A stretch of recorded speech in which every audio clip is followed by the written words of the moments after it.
Holy moly, guys. This is ridiculous. This is so crazy. I'm excited. Crossing my fingers this works out. So, I just got an email, and the email is from Aaron Rennert. Now, if you are not from Calgary, that name probably doesn't mean a lot to you. But, Aaron Rennert, who is he? Aaron Rennert, he's a guy, he runs a company in Calgary called Rennert, is the name of the company. It is the, I believe, the largest exam prep company in my city. I believe it's the largest. It must be the largest. So they offer prep courses for like diploma exams, government exams, etc., etc., etc., etc., right? They also offer some tutoring and things like that. And Aaron, Rennert, the company, they opened a school not too long ago. Like I believe it's a private school.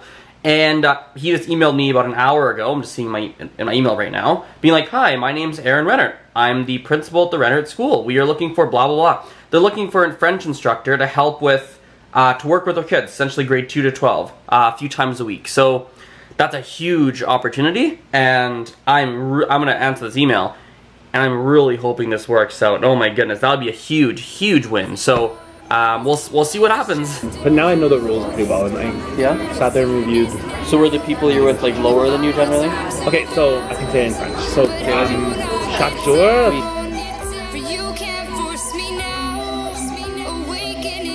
Let me open the email. Actually, it'd be easier if I have it open in front of me.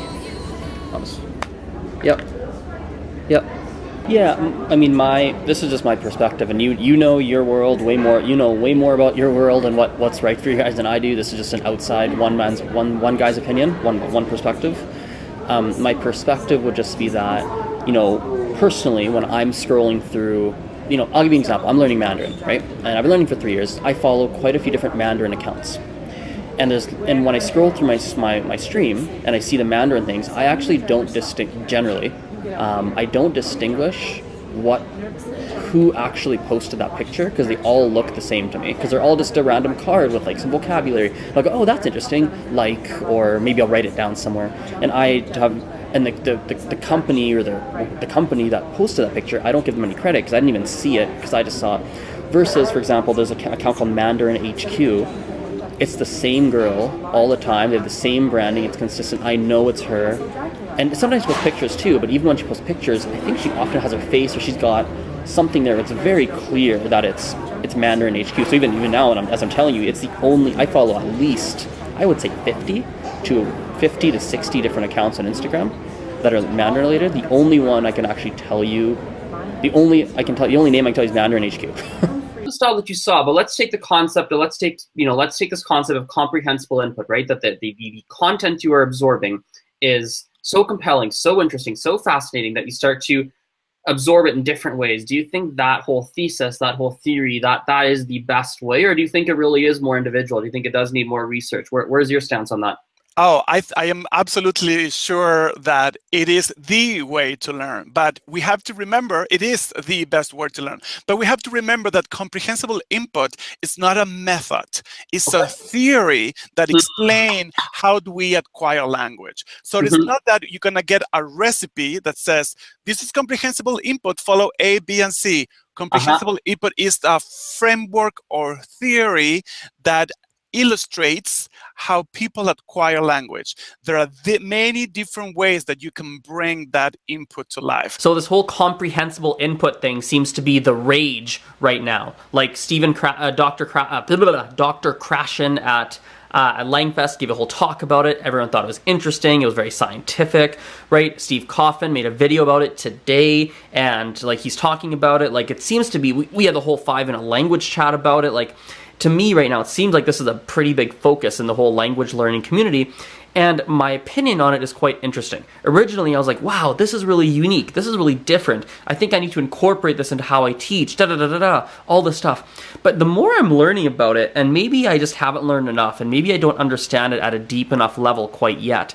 However, kind of where my head is at is I think that basically all this comprehensible input talk is a very fancy way of saying that your language learning needs to be done in an interesting way. It needs to be interesting. If you're not doing it in an interesting way and you're doing it in a very dry way with grammar and rules and all that stuff, well, your odds of learning the language well are not very high. But if you do it in an interesting way with stories and with like maybe traveling abroad, maybe immersion, maybe like whatever your however you choose to interpret this comprehensible input, however you choose to make it interesting for you, it's going to be easier and you're more likely to actually learn, and that is more natural for the brain. That is I think, if I'm understanding this correctly, kind of what everyone's saying with all these big words like comprehensible input.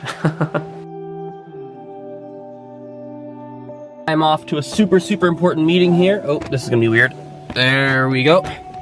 Off to an important meeting. Remember in the last vlog, or in yesterday rather, I talked about how I got an email from that Aaron Rennert guy. Aaron Rennert, well, we're meeting today. So, yeah, let's see how this goes. I'm really excited.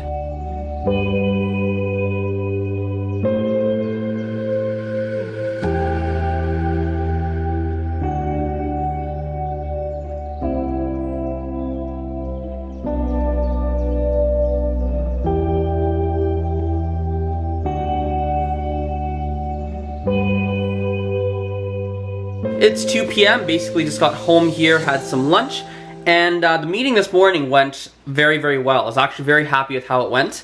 Let's just say that before the meeting, I was like, maybe this thing with this company will work out. After the meeting, I was like, I think there's a higher percentage chance that this whole thing with this company works out.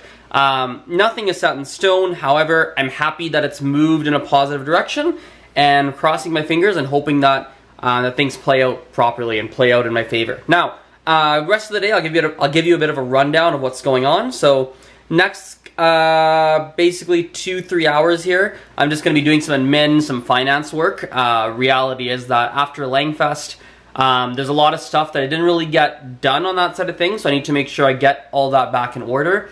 And it's been about a month, roughly, give or take, since I've actually looked at my finances and my admin and all that in depth. So I'm going to spend about probably 2-ish hours on that. And then I'm meeting with another tutor this evening in my city.